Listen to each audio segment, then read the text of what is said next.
से रिकॉर्ड किए जा रहे हैं। चलो बढ़िया, let's good. So let's begin our lecture. So in today's class we are going to discuss not just basic maths but motion in 1D भी करेंगे हम, है ना. तो ये जो मोशन इन 1D हो गया, बेसिक मैथमेटिक्स हो गया, यूनिट इन डायमेंशंस हो गया, ये सब है ना, एक तरह से बेस है फिजिक्स का, है ना. 11th 12th दोनों के लिए ये बेस है. तो इसमें क्या होता है कि जो हम बेसिक चीजें करते हैं ना, वो हमारे यूज आती हैं आगे भी, हर चैप्टर में यूज आती हैं, ऑलमोस्ट हर चैप्टर में यूज आती हैं. ठीक है, वेक्टर्स हो गए, ये सब चीजें यूज आती हैं. तो अगर आपको इनका बेसिक आइडिया है ना, थोड़ा बहुत भी आइडिया है, तो आप टॉपिक कवर कर रहे हो ना, जिस जो भी टॉपिक कवर रहे हो, सपोज करो तुम पढ़ो ऑल्टरनेटिंग करंट या तुम पढ़ो एसएचएम वेव्स, तो तुम एसएचएम वेव्स पढ़ने के बाद भी हो सकता है क्वेश्चन सॉल्व नहीं कर पाओ. लेकिन अगर ये चीजें क्लियर है ना, तो वो क्वेश्चंस हो जाएंगे, अगर वो वाले कॉन्सेप्ट क्लियर है तो. ठीक है.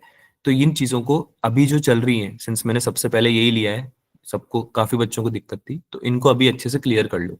बेसिक चीजें सब आनी चाहिए एटलीस्ट आपको, है ना. हर हर क्वेश्चन जो भी हम करने वाले हैं ना क्लास में, वो आप सब लोगों को समझ में आना चाहिए. तो ट्राई करना, I give you 1 to 2 minute for every question, but not more than that, क्योंकि इससे बड़े क्वेश्चंस नहीं है ये. लेकिन ट्राई जरूर करना, कॉपी पेन लेके बैठना. ठीक है, कोई भी ऐसे नहीं होगा कि चुपचाप बैठ के देख रहा है सोल्यूशंस. ठीक है, is this clear? Yes yes sir. Sir. ठीक है, सॉल्व करना है सब लोगों को. चलो भाई, स्टार्ट करते हैं, let's begin.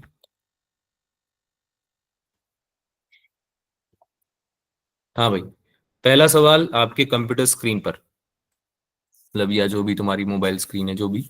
If radius of a spherical bubble starts to increase with time t as r equals to 0.5 t, what is the rate of change of volume of the bubble with time t equals to 4 second. Question क्या बोल रहा है कि एक spherical bubble है, sphere है मतलब, एक मान लो, है ना, उसकी जो है रेडियस बढ़ रही है.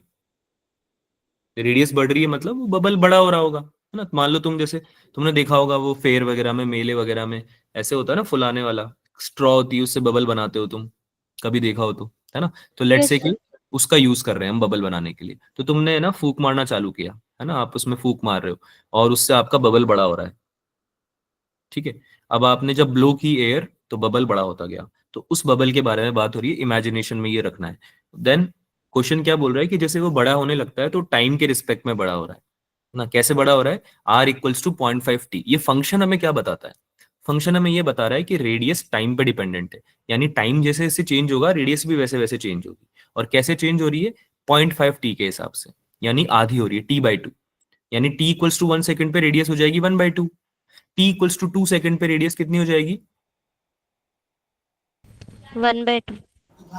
अरे, t इक्वल्स टू 2 सेकंड पे, one. t equals to 1। 2 second पे 1 हो जाएगी, क्योंकि t की जगह 2 रखोगे. तो 0.5 into 2 कितना होता है बच्चों? 1। 1 होता है. वन। तो r इक्वल्स टू 1 हो जाएगा, t इक्वल्स टू 2 सेकंड पे. ऐसे चेंज होती जाएगी, है ना, टाइम के साथ रेडियस चेंज हो रही है. तुमसे क्वेश्चन पूछ रहा है what is the rate of change of volume. Volume कैसे चेंज हो रहा है? अगर रेडियस चेंज कैसे चेंज हो रहा है ये तुम्हें बता दिया क्वेश्चन ने, तो वॉल्यूम भी तुम निकाल सकते हो, है ना. डिंपल का तो देखो आंसर भी आ गया है ना. t इक्वल्स टू 4 सेकंड पे तुम्हें बताना है ये. ठीक है, थोड़ा आइडिया लग गया कैसे सॉल्व करेंगे क्वेश्चन को? Yes sir. ठीक है, yes sir. Cool. Solve this one, I am giving you 1 minute for this, then will discuss.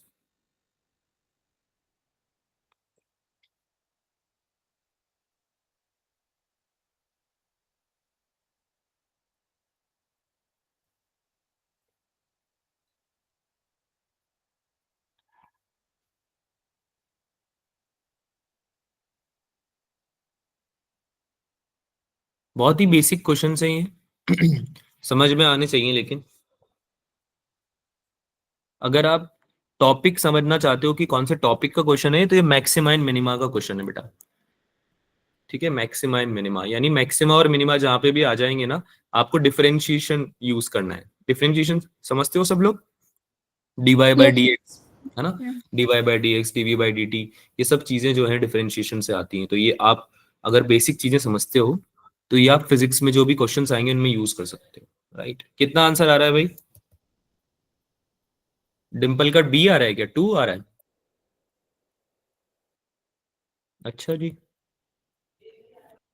Solve करा है डिंपल? अच्छा, अब चेंज हो गया आंसर, ओके. 2 बार ए आ रहा है, अच्छा. शिखा का भी ए आ रहा है, कूल.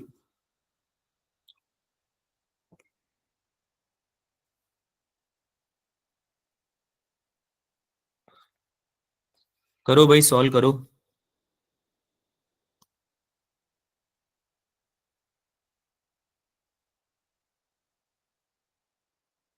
क्या आंसर आ रहा है? Sana, what is the answer? Shikha, Sana? Sir option A. Shikha का ए आ रहा है, ठीक है, कूल। महक का भी ए आ रहा है। अच्छा जी। मुस्कान का भी ए आ रहा है। चलो, सबका आ गया है तो एक बार सॉल्व कर लेते हैं इसको। करें, डिस्कस करें बच्चों, या और टाइम चाहिए? Yes sir.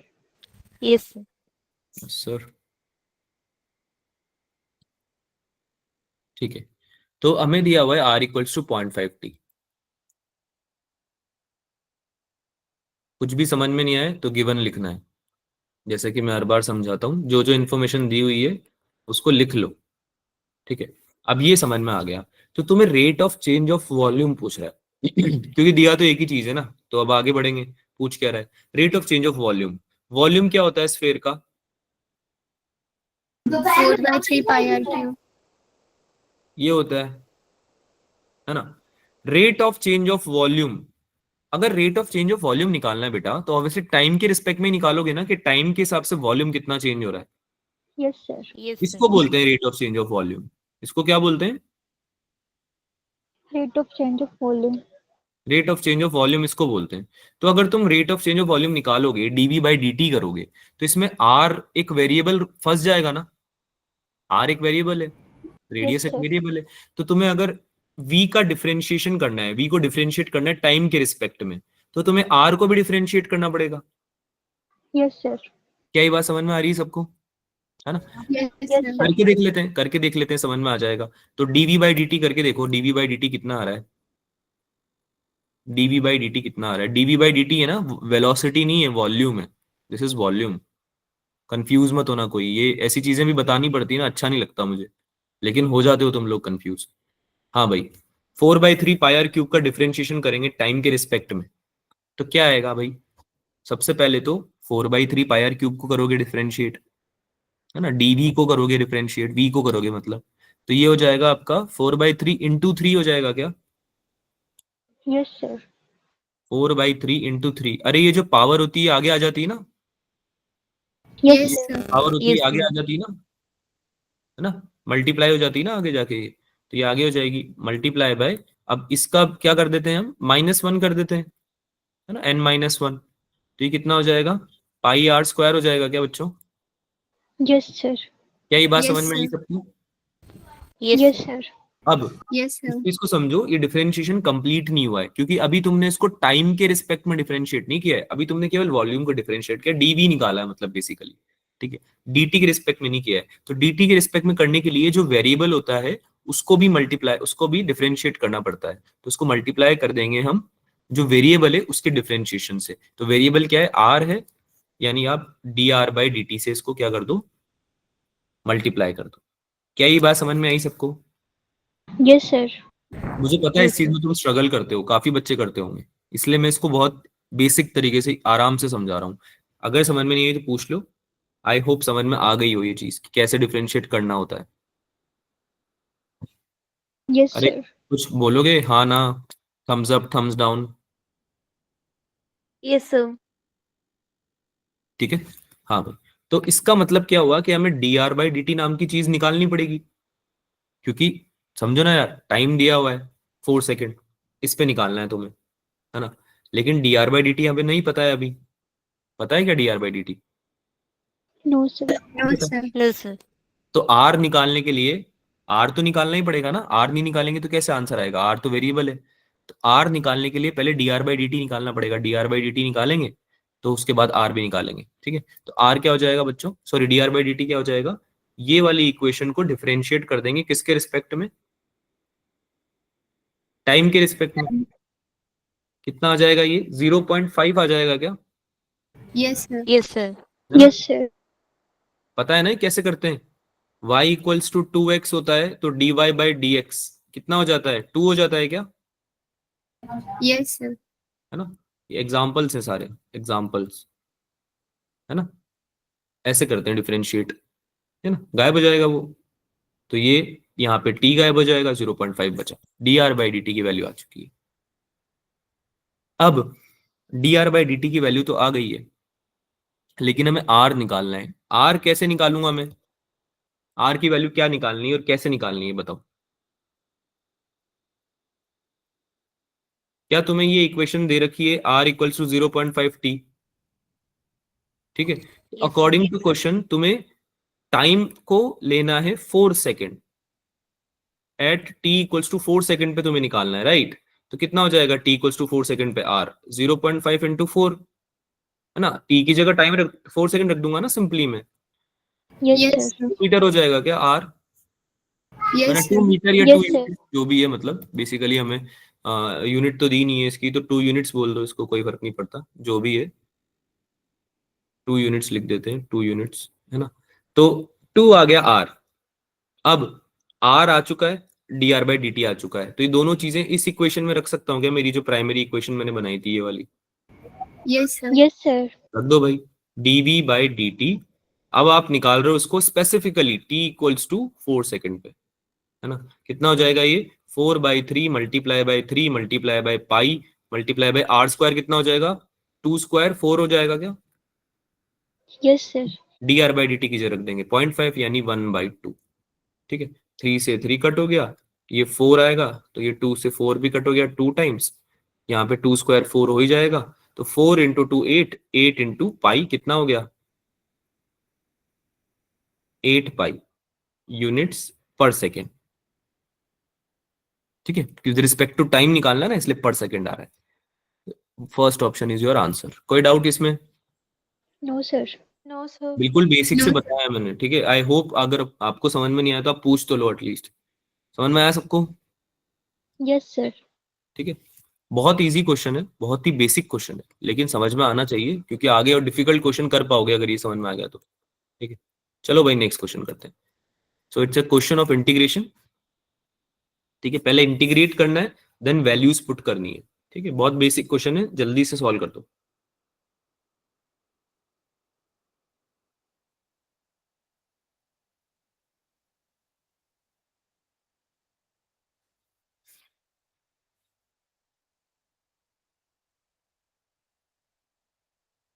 कैसे सॉल्व करेंगे? हर एक टर्म को अलग अलग लिख सकते हैं हम। अरे हर एक टर्म को अलग अलग लिख सकते हैं ना। Yes, sir. Yes, sir. Integration of a x plus b x, इसको हम क्या लिख सकते हैं? Integration of a x plus integration of b x, ऐसे अलग अलग करके लिख सकते हैं ना, Yes, sir. Yes, sir. है ना? तो वही तरीका यूज करना है यहाँ पे। चलो जल्दी से आंसर बताओ अब। Giving you 1 minute for this, okay? इसमें हो जाएगा।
क्या हुआ भाई, आंसर नहीं आया अभी तक किसी का? बच्चों नहीं हो रहा क्या सॉल्व? करना है, डिस्कस करना है?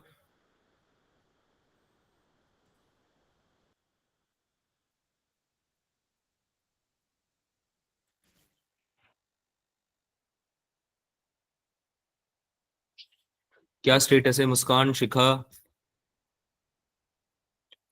सना, प्रिया, तमन्ना, महक, बाकी बच्चे भी बताओ भाई। शगुन, सर डिस्कस सर कर रहे हैं।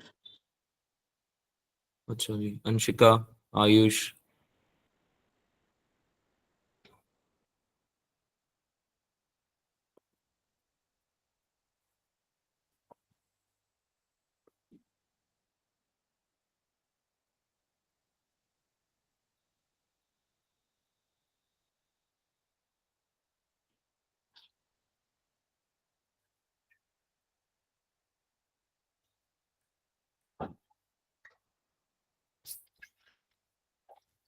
कूल। चलो करते हैं डिस्कस। अगर हो गया है, आंसर नहीं आया है तो भी चेक कर लो, और अगर नहीं हुआ है तो फिर देख ही लो कैसे करना है ना। जैसे कि मैंने बताया, हमको इसको ब्रेक करना पड़ेगा पहले तो, ठीक है। इसको इंडिविजुअली ब्रेक करना पड़ेगा हमको। तो कैसे करेंगे ब्रेक बच्चों? इसको सॉल्व करते हैं। 2 से 3 तक इंटीग्रेट करना है इस पूरे फंक्शन को, है ना। तो इसको ब्रेक कर दो। पहले एक्स क्यूब को अलग से लिख लो, एक्स क्यूब डी एक्स, है ना, माइनस 2 से 3 तक 4x² डी एक्स, ठीक है। फिर प्लस 2 से 3 तक 5x D x, minus 10 dx, 2 से 3 तक 10 dx, ठीक है। ये समझ में आया सबको? ब्रेक करना यस समझ सर। में आया, है ना। अब तो इसको इंडिविजुअली इंटीग्रेट करना था बेटा। अब इसके बाद तो कुछ डिफिकल्टी थी नहीं, ये अगर समझ में आ गया तो। देखो ना, एक्स क्यूब का डिफरेंट इंटीग्रेशन क्या होता है? अगर एक्स की पावर एन का इंटीग्रेशन निकालना होता है तो उसको क्या लिखते हैं हम? बताओ क्या लिखते हैं? xn+1/n+1। एक्स की पावर n+1, इसको बढ़ा देते हैं, डिफरेंशिएशन में कम करते हैं ना, क्योंकि डिफरेंशिएट करना मतलब होता है ब्रेक करना, इंटीग्रेट करना मतलब होता है ऐड करना। तो इसमें पावर बढ़ जाती है, अपॉन डिनोमिनेटर में जाती है इसमें n+1, है ना। जैसे डिफरेंशिएशन में हम क्या करते हैं, एक्स की पावर n को, एक तो n आगे जाता है मल्टीप्लीकेशन में और पावर कम हो जाती है। तो इसमें उल्टा होता है, इसमें पावर नीचे चली जाती है डिनोमिनेटर में, मल्टीप्लाई नहीं होती, डिवाइड होती है ना। और ऊपर भी पावर जो है आपकी वो बढ़ जाती है 1 से, डिफरेंशिएशन में कम होती है, इसमें बढ़ती है, ठीक है। तो क्या हो जाएगा ये, एक्स क्यूब का इंटीग्रेशन क्या हो जाएगा, एक्स की पावर 4/4 हो जाएगा क्या? Yes sir. Yes sir. और इसकी रेंज कैसे लिखते हैं हम? ब्रैकेट में इसकी रेंज लिख देते हैं कि 2 से 3 इसको इंटीग्रेट करना है ना। वो करते हैं अभी, इसको पहले सॉल्व कर देते हैं। दिस विल बी एक्स की पावर 3/3 मल्टीप्लाई बाय 4 प्लस, ये क्या हो जाएगा, 5x² 2, yes sir. And this will be 10 को क्या करेंगे, 10 × dx का इंटीग्रेशन क्या होता है, इसमें x जो है वो आपका मल्टीप्लाई हो जाता है ना। 10x बन जाएगा मतलब ये। अरे समझ में आ रही है? जैसे उसमें क्या होता था डिफरेंशिएशन में, अगर आपका 2x होता था तो उसको डिफरेंशिएट आप करते थे तो वो केवल 2 बच जाता था, राइट। x उड़ जाता था, है ना, x चला जाता था। तो यहाँ पे उल्टा होता है, यहाँ पे अगर आपका 2 है, देखो देखो ना, डिफरेंशिएट करने पे तुम कम कर रहे हो वेरिएबल को, इंटीग्रेट करने में तुम 2 को अगर इंटीग्रेट करोगे तो वो 2x बन जाएगा। क्या ये बात समझ में आती है आपको? Yes sir. डिफरेंशिएट करके आप जहां जाते हो उसी चीज का इंटीग्रेट करके आप वापस वहां पे आ सकते हो, है ना। प्लस कांस्टेंट भी आता है, कुछ कांस्टेंट वैल्यू भी आती है, ठीक है। लेकिन अभी सिंस यहाँ पे हमने वैल्यूज पुट नहीं करी है तो हम यहाँ पे ऐसे लिख सकते हैं इसको, ठीक है। सॉल्व करें इसको, यस यस सर। सर। तो मैं थोड़ा दूर लिख देता हूँ ताकि कंफ्यूजन, 2 से 3, ठीक है। चलो भाई, क्या हो जाएगा ये, वैल्यूज पुट करेंगे इसमें हम। तो ये आपका हो जाएगा 81/4 माइनस 16/4, यस सर। है ना। Yes 3 sir. रखेंगे ना एक्स की जगह पे, तो 3 3 9 9 3 27 27 3 81, 81/4, है ना। और कैसे सॉल्व करते हैं, लिमिट्स कैसे लगाते हैं, इस वाले को डालते हैं यहाँ पे और फिर उसके बाद माइनस करके इस वाले को पुट कर देते हैं, है ना। तो माइनस कितना हो जाएगा, 2 2 4 4 2 8 8 2 16, सो दिस विल बी 2 की पावर 4 कितना होता है, 16 डिवाइड बाय 4। तो ये फर्स्ट वाला सॉल्व हो गया। आगे तुम कर सकते हो सारे, है ना। क्या हो जाएगा ये कर ही देते हैं। 108/3 minus 32/3, this will be 108/3 minus 32/3। ठीक है, अगेन यहाँ पे 3 3 20, 3 9, 9 3 27, 27 को 4 से मल्टीप्लाई किया है, डिवाइड बाय 3 का। ठीक है, आगे करते हैं। ये कितना हो जाएगा बच्चों? 45 हो जाएगा क्या ये? Yes, sir. है ना। -2 रखेंगे तो 2 2 4, 4 2 5 4 20, 20/2। ठीक है, माइनस, ये तो बहुत इजी है, 30/20, 30 माइनस 20, सॉरी नॉट बाय, यहाँ पे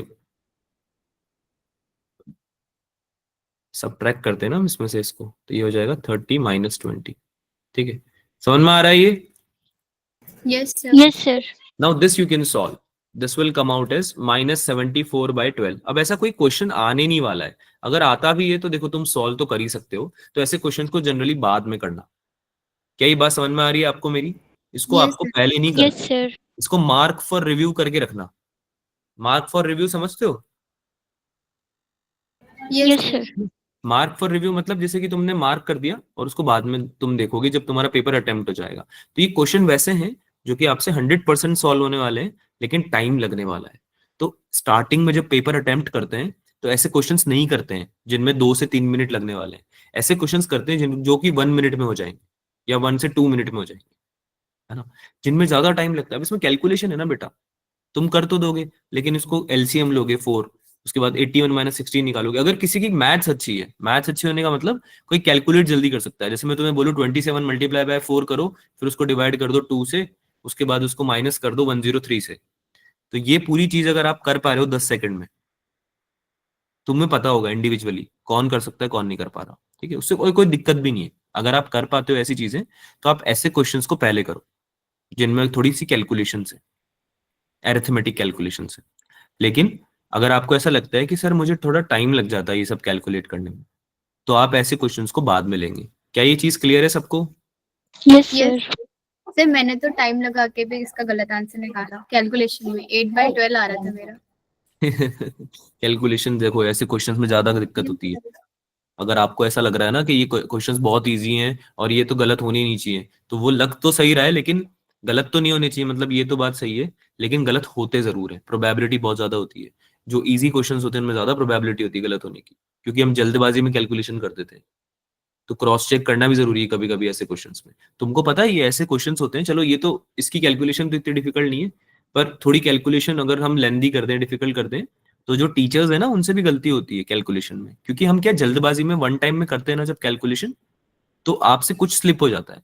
ठीक है, ऑल्दो अब जैसे मेरी बात करो या कोई और टीचर्स की बात करो, तो हमने बहुत सारी कैलकुलेशन कर ली है, तो थोड़ी प्रोबेबिलिटी कम हो जाती है। तो तुम्हें डिफरेंस फील हो रहा है? डिफरेंस है प्रैक्टिस का। अगर आप कैलकुलेशन करोगे ना बहुत ज्यादा, तो आपकी भी उस पर प्रोबेबिलिटी बढ़ती जाएगी सही होने की। समझ में आ रही है मुस्कान? है ना। Yes, sir. So that's how you omit the probability of getting it wrong. Next question करते हैं बच्चों। Kinetic energy of a particle executing SHM is this. Calculate the average value of kinetic energy.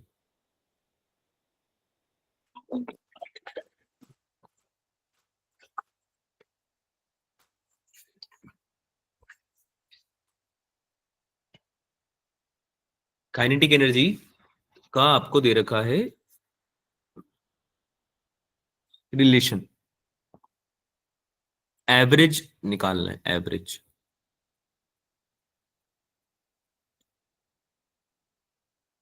कैसे निकालेंगे, कुछ idea है या बताऊं? Sir hint दे दीजिए। ठीक है, तो एवरेज कैसे निकालेंगे इसका हम पहले बात तो काइनेटिक एनर्जी का फंक्शन दिया हुआ है एक्स की टर्म्स में।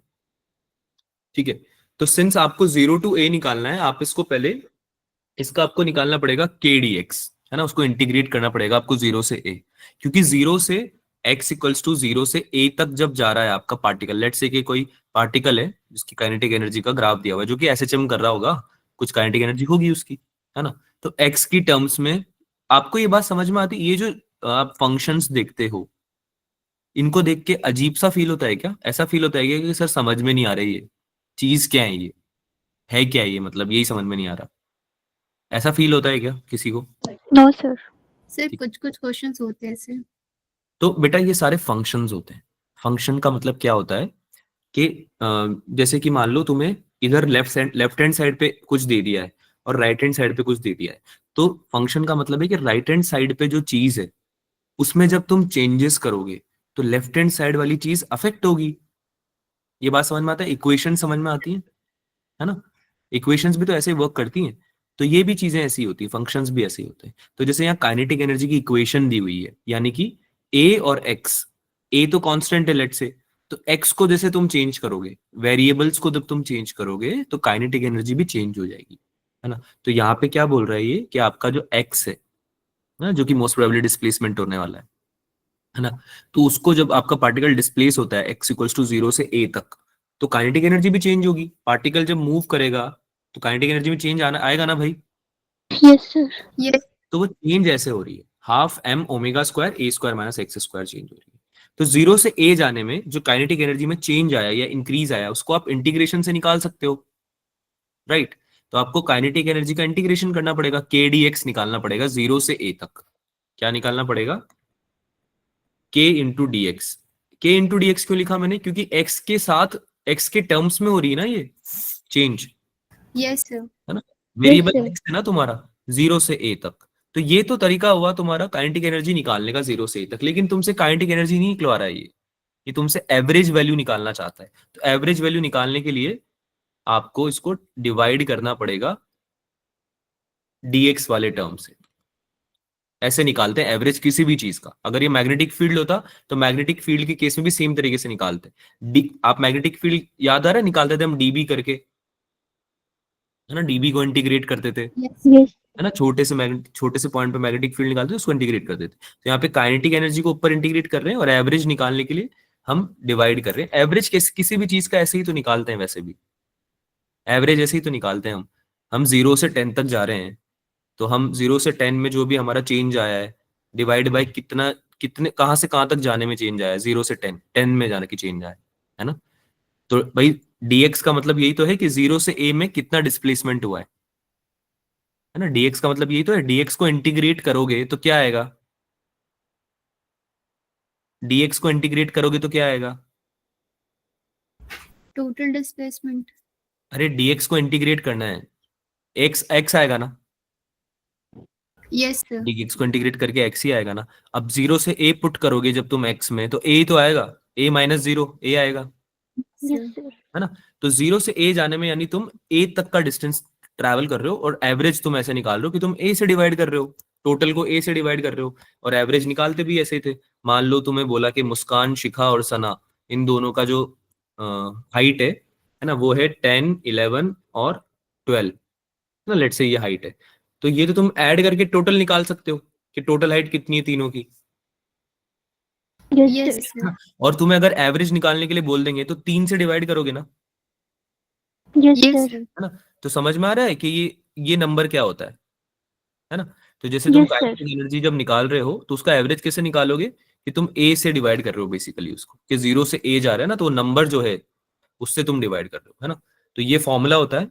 ये फॉर्मूला आपको यूज करना है एवरेज निकालने के लिए। अगर कुछ और भी निकलवा रहा होता, ये मैग्नेटिक फील्ड निकलवा रहा होता, है ना, इंडक्शन निकलवा रहा होता, कुछ भी और निकलवा रहा होता, तो भी हम ये यूज करते, फोर्स निकलवा रहा होता, है ना? तो ये फॉर्मूला है। अब सॉल्व करके बताओ आंसर क्या आ रहा है। आई होप कि अब हो जाएगा सबसे।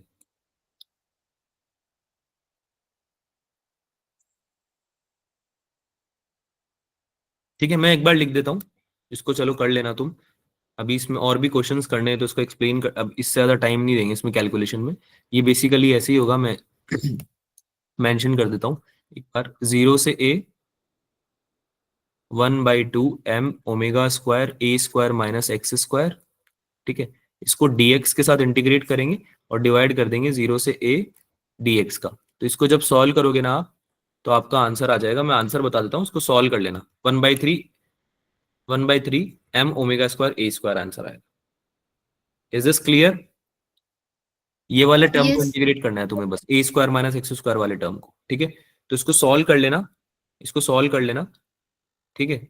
आगे कुछ और क्वेश्चन हैं जो आगे में प्रैक्टिस करने हैं, तो वो कर लेते हैं। अगर आपको बेसिक कैलकुलेशन है बिल्कुल, जो इंटीग्रेशन सिखाया ना मैंने, जो इंटीग्रेशन मैंने सिखाया वही यूज होने वाला है इसमें, ठीक है। लेकिन अगर दिक्कत आती है तो मुझसे मतलब बोल देना। अगर किसी को मतलब ऐसे प्रॉब्लम आ रही है तो मैं बता देता हूँ। जैसे A square minus x square integration करते हैं तो क्या बन जाएगा, ए स्क्वायर एक्स बन जाएगा माइनस एक्स क्यूब बाई 3 बन जाएगा। अरे बात समझ में आ रही है? Yes, ठीक है। sir. Yes, sir. तो फॉर्मुलेज भी हैं आपके साथ, मैंने शेयर भी किए हुए हैं, ठीक है। अगर आप चाहते हो तो मैं आपको एक बार इंटीग्रेशन के सारे फॉर्मूले जो होते हैं जो इंपॉर्टेंट है, जैसे कि आप under root of a square minus x square का इंटीग्रेशन निकालना है, या x into under root a square minus x square का निकालना है, तो ये सारे फॉर्मुलेज होते हैं, तो वो भी मैं आपको एक पीडीएफ या कुछ ऐसे शेयर कर दूंगा इफ यू वांट, ठीक है। सो विद दैट हेल्प, उसकी हेल्प से आप कर सकते हो। डेरिवेशन उसका कोई जरूरी नहीं है, तुम डेरिवेशन निकालने सीखने बैठोगे तो तुम्हारे पास बहुत टाइम चला जाएगा, है ना। जो इंपॉर्टेंट है वो तुम्हें वैसे भी याद हो जाएंगे, ठीक है। तो मैं वो शेयर कर दूंगा। अगर आपको इसमें दिक्कत आती है तो एक बार सॉल्व करना, हो जाएगा। नहीं होता है तो फिर उसको देख के कर लेना जो मैं शेयर करूंगा उसको, ठीक है। अरे हाँ ना बोलो भाई। Yes, sir. Yes, sir. Question solve करो। कॉन्सेप्ट समझ में आना चाहिए बेसिकली। कैलकुलेशंस हमें करनी ही है, घर पे आके करनी ही है, मतलब आफ्टर द क्लास, ठीक है। इसको मैं लिख भी देता हूँ यार होमवर्क, तुम वरना इसको भूल जाओगे, तुम इसको भूल ही जाओगे वरना। इसको सॉल्व करना।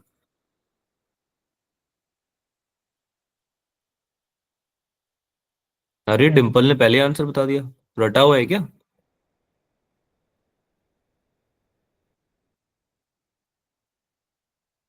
क्या बात है भाई, इतनी जल्दी कैसा आंसर आ रहा है तुम लोगों की? सर इसमें ज्यादा कैलकुलेशन है ही नहीं। हम्म, कैसे किया, चलो ये बताओ। सर इम्पल्स होता है एफ डेल्टा टी, और इसमें फिर हमें एफ 6 के बने और डेल्टा टी 3 माइनस 0, तो आ जाएगा 9। बहुत बढ़िया, बहुत ही बढ़िया, बहुत प्यारा। एरिया अंडर द कर्व होता है बेसिकली। एफ डी टी का इंटीग्रेशन निकाल लो, है ना, इम्पल्स बोल दो। इम्पल्स क्या हो जाएगा आपका, एरिया अंडर द कर्व हो जाएगा, है ना। सिंस ये फोर्स वर्सेस टाइम कर्व है ना, और इम्पल्स होता है integration of F D T, तो ऑब्वियसली आपका जो आंसर आने वाला है इम्पल्स का, वो आने वाला है एफ टी के एरिया का, है ना, कर्व के एरिया का, राइट। तो इसमें एरिया अंडर द कर्व निकालना डिफिकल्ट है क्या बच्चों? No, sir. है ना, इजी है ना। ठीक है, क्या हो जाएगा ये, the impulse will be area under the, करा हुआ है हमने ऐसे क्वेश्चन पहले भी, है ना, area under the F T curve, ठीक है। बिकॉज इम्पल्स क्या होता है, I equals to integration of F D T. Integration भी बेसिकली एरिया ही निकालना होता है। अगर आप कोई ग्राफ होता है ना, कोई ऐसे मान लो कोई ग्राफ है, तो इसका इंटीग्रेशन पता है क्या होता है, एक स्ट्रिप बनाओ, एक छोटी सी स्ट्रिप बनाओ, है ना। इस स्ट्रिप को अगर तुम ऐड करते जाओगे, इसका एरिया निकालो स्ट्रिप का, इस ग्राफ के अंडर जो आ रही है बेसिकली, ठीक है। अब ऐसी तुम बहुत सारी अगर स्ट्रिप बनाओगे, छोटी छोटी पतली पतली, मतलब मान लो स्ट्रिप बना रहे हो डीएक्स, डीएक्स की स्ट्रिप है ये, तो जब तुम इंटीग्रेट करोगे डीएक्स को, है ना, यहाँ से पूरा एंड तक, यहाँ तक, तो तुम्हें एरिया अंडर द कर्व मिलेगा क्या बेटा? Yes, sir. है ना, एरिया अंडर द कर्व निकल जाएगा तुम्हारा, ये पूरा एरिया ही तो निकलेगा। तो ये इंटीग्रेशन से ही तो आ रहा है, ये बात समझ में आ रही Yes, sir. है ना।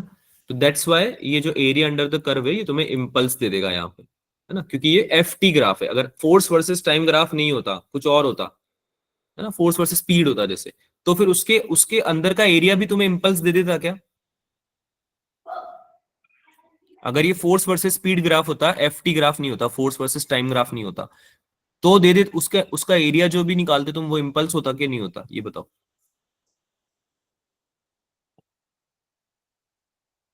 अरे हाँ ना तो बोलो यार, समझ में नहीं आ रहा, क्वेश्चन समझ में आया Yes, sir. तो आंसर करो ना। नहीं पता, आंसर नहीं पता। No, sir. Impulse नहीं होता. इम्पल्स नहीं होता ना वो, क्योंकि इम्पल्स होता है एफ डी टी, है ना, integration of F D T. तो फिर वो फोर्स और टाइम का ग्राफ ही देगा आपको। जो एरिया अंडर द कर्व होगा ना फोर्स वर्सेस टाइम ग्राफ में, वो ही इम्पल्स देगा, कुछ और नहीं देगा, ठीक है। चलो भाई, कितना आंसर हो जाएगा इसका? एरिया निकाल लेंगे इस ट्राइंगल का, half into base into height. Base हो जाएगा 3, हाइट हो जाएगी 6, ये वाली लेंथ 6 है ना हाइट इसकी ट्राइंगल की। Yes Yes, sir. कितना हो जाएगा आंसर? 9। कितना आंसर हो जाएगा भाई?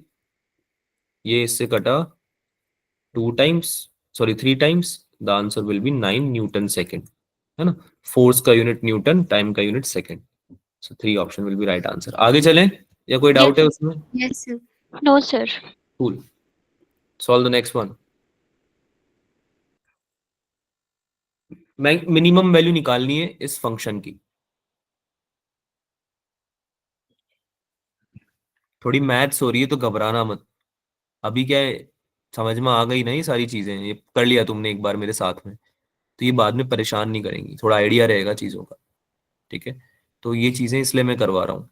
मुझे पता है आप लोगों को ज्यादा कुछ खास पसंद है नहीं मैथ्स, है ना, मुझे पता है ये बात, लेकिन बेटा ये जरूरी है. ठीक है, तो इसको एक बार ऐसे कर लो समझ के कि भाई हाँ ठीक है जरूरी है, तो कर लेते हैं.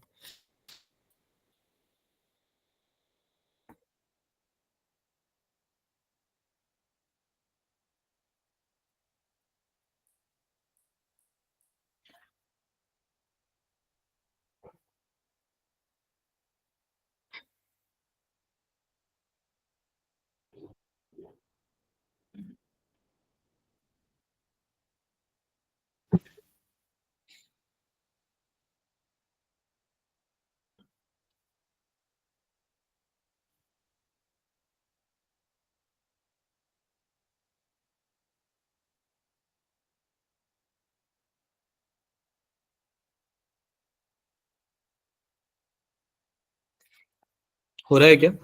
थोड़ा थोड़ा लेंदी क्वेश्चन है वैसे ये. अगर आपको नहीं आ रहा होता ना तो आप डिस्कस लिख दिया करो, क्लास का टाइम बचता है उससे बहुत सारा, अगर आप बिल्कुल भी समझ में नहीं आ रहा है तो. और अगर आ रहा है तो आप अटेम्प्ट कर सकते हो.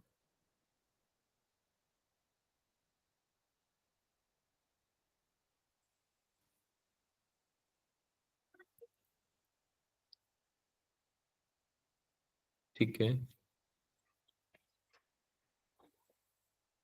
ऐसे फंक्शंस को कैसे डिफरेंशिएट करना है वो बताऊंगा मैं.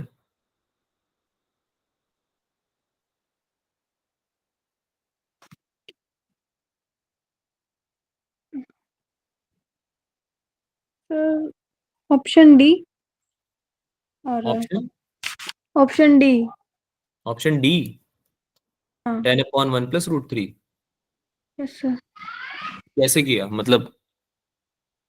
थोड़ा सा मुझे लग रहा है गलती हुई है आपसे अगर आपने सॉल्व किया है तो ये, बट कैसे किया मैं ये जानना चाहूंगा. सर इसमें एक्स की वैल्यू मिनिमम रखनी है with respect to sine and cos. Okay cool. X की वैल्यू मिनिमम रखनी है, एक्स की वैल्यू निकालनी पड़ेगी ना बेटा आपको, एक्स की वैल्यू निकालनी पड़ेगी ना आपको. आप इसको सॉल्व करोगे ना. मिनिमम रखने का मतलब क्या होता है, मिनिमम वैल्यू कैसे निकालते हैं, dy/dx आपको जीरो करना पड़ेगा. मिनिमम वैल्यू y की कैसे निकलती है, dy/dx आपको जीरो करना पड़ता है, ऐसे निकलती है ना. मैक्सिमम भी इनफैक्ट ऐसे निकलती है. अभी वैसे तो कॉम्प्लिकेटेड है थोड़ा, ये मिनिमम और मैक्सिमम लोकल होते हैं ना, ये अल्टीमेट होते हैं. लोकल मिनिमा लोकल मैक्सिमा, है ना, ये टर्म्स होती है मैथ्स में, कुछ और कॉन्सेप्ट्स हैं, पर ये ठीक है तुम लोगों के लिए थोड़ा ज्यादा हो जाएगा. तो अभी आप इतना समझ लो कि dy/dx को जीरो करना होता है ना. यानी y को x के रिस्पेक्ट में डिफरेंशिएट करो और उसको जीरो कर दो. क्या ये बात समझ में आई सबको? Yes, sir. जीरो करोगे ना उसको तो आपका आंसर अपने आप आ जाएगा, है ना, वैल्यू आ जाएगी बेसिकली. ठीक है,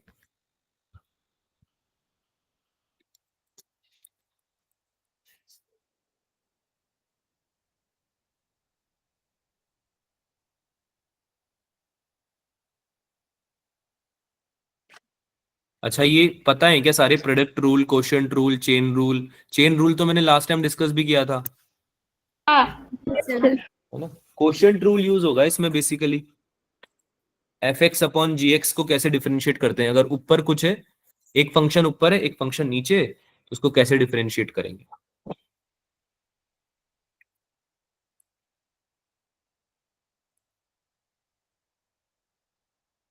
करें, सॉल्व करें.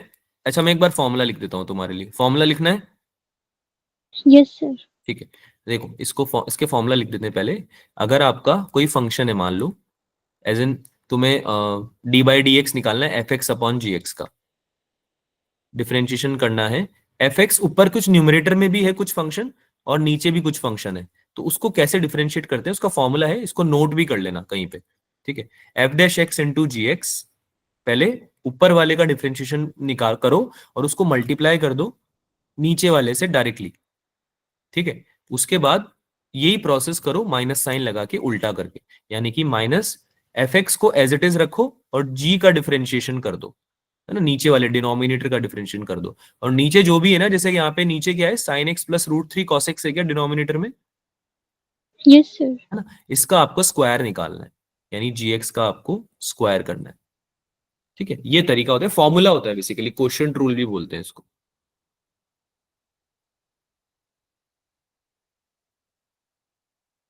ठीक है। अच्छा, प्रोडक्ट रूल भी बता देता हूँ साथ में। अगर मल्टीप्लाई में हो तो कैसे निकालना है, तो मल्टीप्लाई में हो तो बहुत ही ईजी है निकालना। यहाँ पे मैं प्रोडक्ट रूल भी बता देता हूँ। अगर आपको डी बाई डी एक्स निकालना हो दो फंक्शन का जो कि मल्टीप्लाई में हो, मल्टीप्लीकेशन में हो, है ना, यानी कि एफ एक्स इंटू जी एक्स, तो उसको क्या करोगे, सिंपल है, पहले एक को डिफरेंशिएट करो, दूसरे को मल्टीप्लाई कर दो, है ना, ऐड कर दो, दूसरे को डिफरेंशिएट करके और इस वाले को मल्टीप्लाई कर दो। समझ में आया ये, Yes, sir. है ना, इसको बोलते हैं प्रोडक्ट रूल। ये बेसिकली छोटे छोटे दो रूल हैं डिफरेंशिएशन करने के। अगर दो फंक्शन दिए हुए हो, जैसे यहाँ न्यूमरेटर में 10 दिया हुआ है और डिनोमिनेटर में कुछ और दिया हुआ है, तो कैसे डिफरेंशिएट करोगे, नहीं कर पाओगे ना तुम्हारे यूजुअल तरीके से। अरे समझ में आ रही है बात, तुमने अभी केवल एक ही तरीका सीखा है, जिसको ये देख के सवाल ऐसा लग रहा है ना कि सर ये क्या दे दिया, कैसे करूं इसको डिफरेंशिएट, है ना, डीवाई बाई डी एक्स कैसे निकालूं। तो उनको मैं ये बता रहा हूं कि आपको अभी तक केवल एक्स की पावर एन पता था, जिसको आप चुपचाप एन इंटू एक्स की पावर एन माइनस वन लिख देते थे डिफरेंशिएट करके। लेकिन ऐसे फंक्शंस को डिफरेंशिएट ऐसे करते हैं, इनका तरीका होता है, तो तुम्हें पता नहीं होगा तो कैसे करोगे, है ना। तो अभी बता दिया मैंने, इसको ट्राई करो।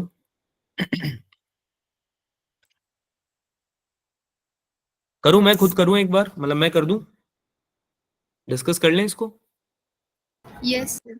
है ना, डिस्कस कर लेते हैं इसको, टाइम ज्यादा नहीं लगेगा ना, पहली बार कर रहे हो तुम तो हो सकता है थोड़ा थोड़ा दिक्कत आ रही है समझने में ना। तो क्या करेंगे बेटा, पहले हम सबसे पहले क्या कर रहे हैं, फॉर्मूले के हिसाब से एफ डैश एक्स निकाल रहे हैं, यानी 10 का डिफरेंशिएशन कर रहे हैं। तो क्या लिख रहे हैं हम, D by D X of 10, ठीक है।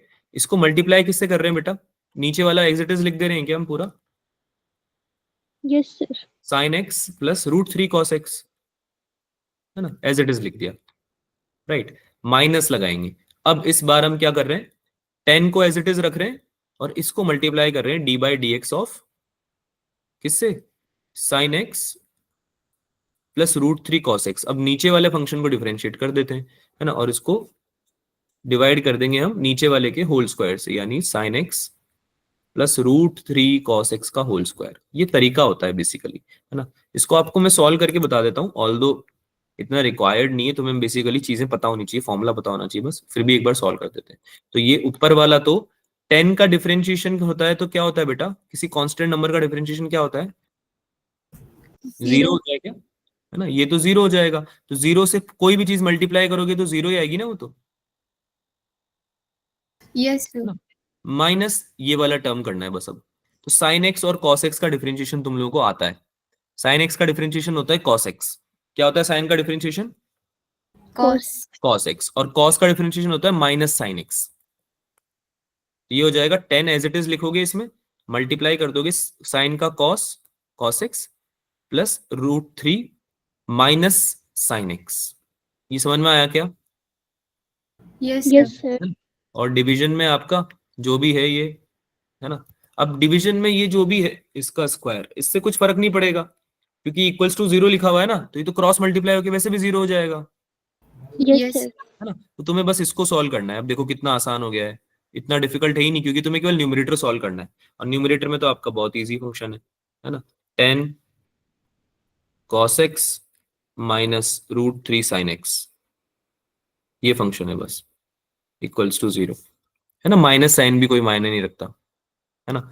अब ये बन जाएगा cos x minus root three sine x equal to zero, क्योंकि ये 10 भी चला जाएगा क्या, 10 भी यस चला सर। जाएगा Yes, क्या? sir. तो ये बेसिकली क्या बनेगा, इसको मैं यहाँ पे लिख देता हूँ, ठीक है। ये बन जाएगा आपका cos x equals to root three sine x. समझ में आया, Yes, sir. Yes sir. पक्का, यस Yes, सर। sir. ठीक है। तो ये कितना हो जाएगा, साइन नीचे चला जाएगा कॉस के, तो कॉट एक्स बन जाएगा क्या, Yes, sir. यस है ना। Cot x equals to √3। अब तुम्हें कॉट का बेसिक पता होना चाहिए कि कॉट एक्स √3 होता है एक्स इक्वल्स टू 30 डिग्री पे, ये तो तुम्हें पता होना चाहिए, है ना। एक्स की वैल्यू आ गई है, अब तो बस बचा ही क्या है फिर, तो मिनिमम वैल्यू ऑफ वाई निकाल लेना आराम से। एक्स इक्वल्स टू 30 डिग्री को पुट कर देना बस एक्स की जगह पे।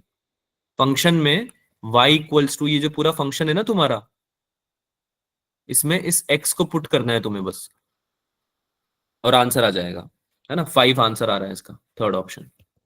एनी डाउट्स बच्चों, No, sir. सर पक्की बात।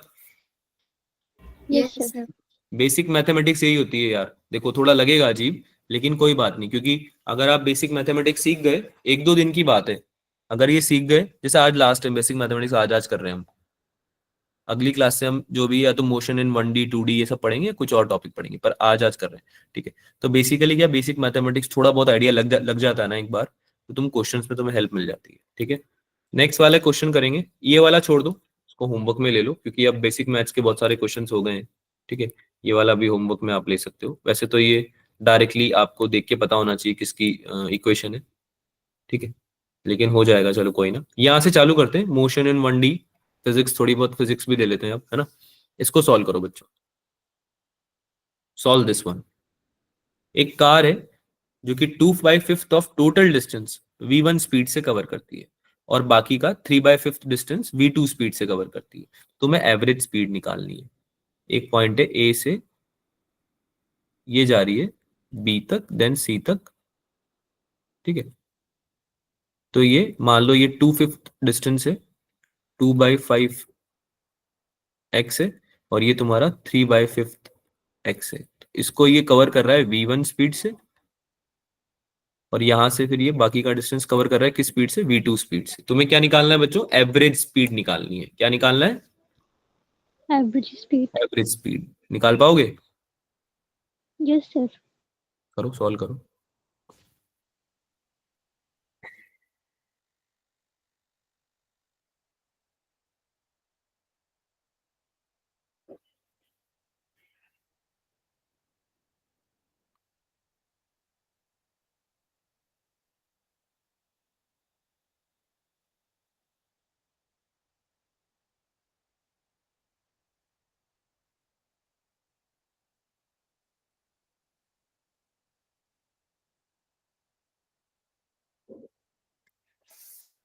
क्या होती है एवरेज स्पीड, वैसे फॉर्मूला पता है क्या,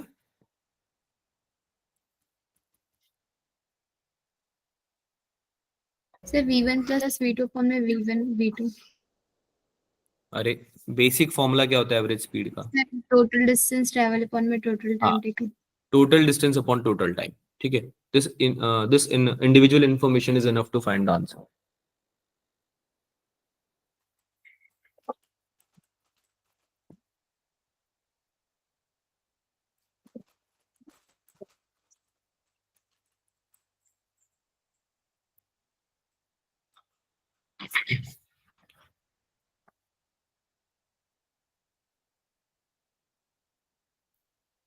कुछ s डिस्टेंस अगर तुम लेते हो तो टोटल डिस्टेंस तो यही हो जाएगा s,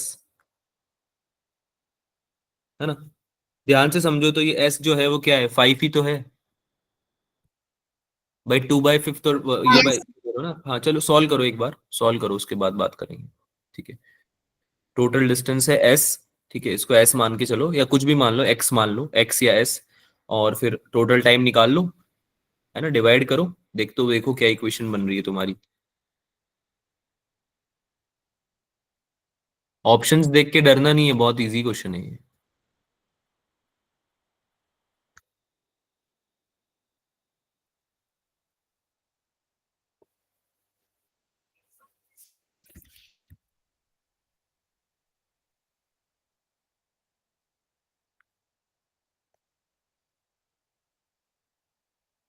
परिधि, कुछ पूछना है आपको, सर डी। डी आ रहा है, बहुत बढ़िया। हाँ अप्रतिम, बहुत बढ़िया। मुस्कान डिंपल का भी डी आ रहा है, कूल। करें, डिस्कस करें, Yes, यस sir. ठीक है। तो भाई टोटल डिस्टेंस तो एस ले लेते हैं या एक्स ले लेते हैं, जो भी लेना है ना। टोटल डिस्टेंस लेट से एस हो गया तुम्हारा, है ना। इसको भी फिर ऐसे लिखते हैं। क्या होती है average speed? Total distance upon में टोटल टाइम, राइट। तो ये टोटल डिस्टेंस तो एस हो गया ऊपर, है ना। टाइम Yes, कैसे निकालते हैं बच्चों? टाइम क्या होता है? डिस्टेंस अपॉन स्पीड होती है क्या? Yes, sir. Yes. yes, ये तो पता है ना यार तुम लोगों को, ये तो पता है बेसिक चीजें। तो डिस्टेंस कितना कवर कर रहा है स्टार्टिंग में? वो 2/5 कर रहा है क्या? Yes, sir. yes, sir. क्या हो जाएगा फर्स्ट वाले का? 2s/5, है ना। Sir, screen visible. Screen visible नहीं है Sir, visible है। बेटा, एक बार क्लास लीव करके ज्वाइन करो, मे बी ये दिक्कत आ रही हो आपको नेटवर्क की, ठीक है। 2s/5 हो जाएगा डिस्टेंस, और उसका स्पीड कितनी आ रही है? Divide by velocity v1। Yes, sir. सही है ना। इसको ऐड करो, प्लस इसका डिस्टेंस कितना है भाई? 3s/5 है क्या, है ना। Yes, sir. और स्पीड है v2, और स्पीड है v2। अरे हाँ या ना बोलो भाई। Yes, sir. ठीक है। अब ध्यान से देखो, ये s और s तो कैंसिल आउट हो जाएगा, अगर तुम ध्यान से समझ पा रहे हो, क्योंकि तुमने 5 को, तुम्हें अगर तुम इसमें ऐड भी करते हो तो ये बन जाएगा तुम्हारा 5/2/v1 प्लस 3/v2, ये बनेगा 2/v1 प्लस 3/v2। चाहे तो आप इसको इंडिविजुअली सॉल्व भी कर सकते हो, कोई इशू नहीं है ना, एलसीएम लेके भी सॉल्व कर सकते हो। ठीक है, तुम्हें बस ये ध्यान रखना है कि जो एडिशन है ये है 2s/5 upon v1 plus 3s/5 upon v2 में। बात समझ में आ रही है? एडिशन इन दोनों के बीच में है ये। यहाँ पे एडिशन मत लगा देना, यहाँ पे मत लगा देना एडिशन, है ना। ये बहुत ही कॉमन और मतलब सिली मिस्टेक है, ठीक है, तो ये नहीं करनी है। इसको हटा देते हैं। हाँ भाई, इसको सॉल्व करेंगे, कितना आंसर आएगा?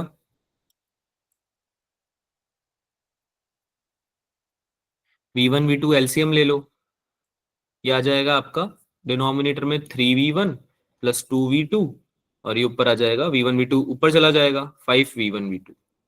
कौन सा ऑप्शन आ रहा है? D. D D option. of कुछ पूछना है इसमें किसी को? No, sir. no, sir. हाँ जी, No, sir. ओके। एक लास्ट क्वेश्चन करते हैं, ठीक है, बाकी फिर बाकी क्वेश्चन बाद में करेंगे। करो, इसको सॉल्व करो।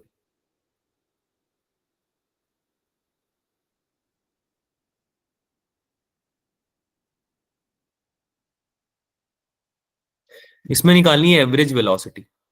तो इंसेक्ट है, it is crawling a distance of 4 meter along north in 10 second and then distance of 3 meter along east in 5 second। तो आपको एवरेज वेलोसिटी निकालनी है।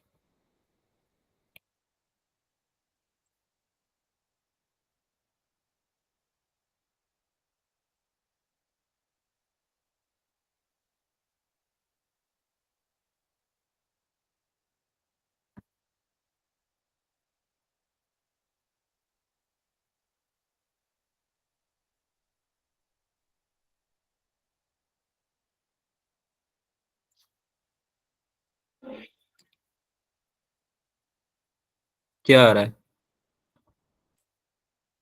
Sir, third of third option आ रहा है, आंसर आ भी गया, बहुत बढ़िया।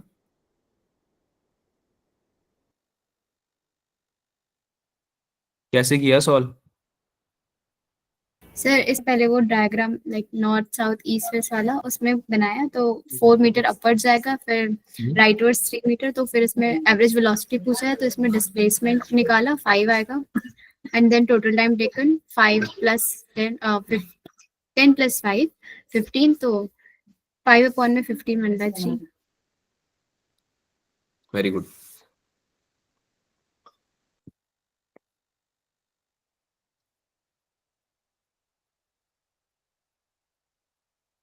करें, सॉल्व करें।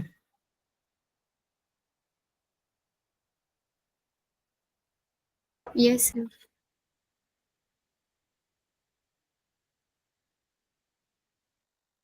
हम्म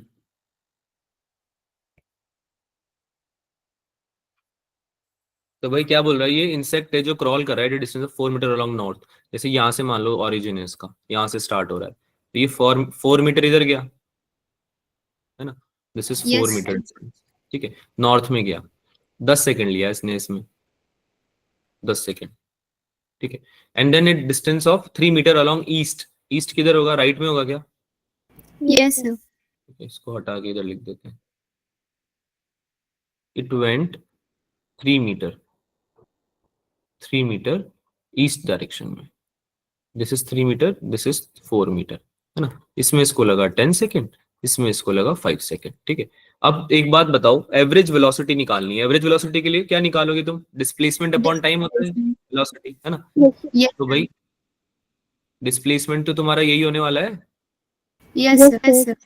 5 ही तो होगा ये, Yes, yes, sir. Pythagoras triangle बन जाएगा ना। Yes, sir. नहीं समझ में आया? आगे sir. तो टोटल डिस्प्लेसमेंट कितना हो गया? 5, है ना। और टोटल टाइम कितना आ गया? 10 सेकंड इसने लिया है, 5 सेकंड इसने लिया है, तो 15 हो गया। 15. So this is 1/3, is that right? Yes, sir. Yes, sir. इसको आप वेक्टर के फॉर्म में भी लिख सकते हो। अगर आप ऊपर की तरफ जे कैप एज्यूम कर रहे हो तो ये हो जाएगा 4j कैप, है ना, और ये हो जाएगा आपका 3i कैप, है ना, एक्स एक्स एक्सिस पे अगर आप लेते हो तो, ठीक है। तो अगर वेक्टर फॉर्म में ऑप्शंस होते तो उसको भी हम सॉल्व कर लेते, क्योंकि इसमें भी मैग्नीट्यूड हम निकालते तो ऐसे ही ना, 4 का स्क्वायर प्लस 3 का स्क्वायर का अंडर रूट निकालेंगे, राइट। अरे Yes, वेक्टर्स में भी तो मैग्नीट्यूड ऐसे ही निकालते हैं। तो एनीवे वो 5 आने वाला है, और टोटल टाइम तो तुम एनीवे 15 ही लेने वाले हो, है ना। तो उस तरीके से भी आप करोगे तो भी 1/3 आने वाला है। क्लियर हुआ सबको ये? Yes, sir. yes, sir. पक्की बात? Yes, sir. कूल। करें और क्वेश्चन या होमवर्क में? तो चलो ये ले लो, होमवर्क में ले लो, कोई नहीं। This is in homework, 2 questions I am giving in homework, बाकी हम अगली क्लास में डिस्कस करेंगे, ठीक है। टोटल आपके 3 क्वेश्चंस हो चुके हैं होमवर्क में, इनको जरूर करना। जो होमवर्क क्लास वाले हैं उनको जरूर करना, ये प्रैक्टिस के लिए हैं। इसके अलावा आप फिलहाल के लिए मेजर टेस्ट की प्रिपरेशन करो, और कुछ आपके होमवर्क नहीं है, रिवाइज कर लो अपने सारे chapters, just to prepare for the major test. में कोई एक्स्ट्रा होमवर्क नहीं दे रहा हूँ, ये वाला कर लेना। इसके अलावा आपको रिवाइज करने हैं सारे चैप्टर्स, ठीक है। 11th and 12th both, 12th में ऑप्टिक्स तक आ रहा है, 11th में पूरा आ रहा है, ठीक है। चलो भाई, if you have any doubt you can ask, अगर नहीं है तो then we can meet in the next class. Bye, sir. Bye bye बच्चे, Bye, sir. Bye bye.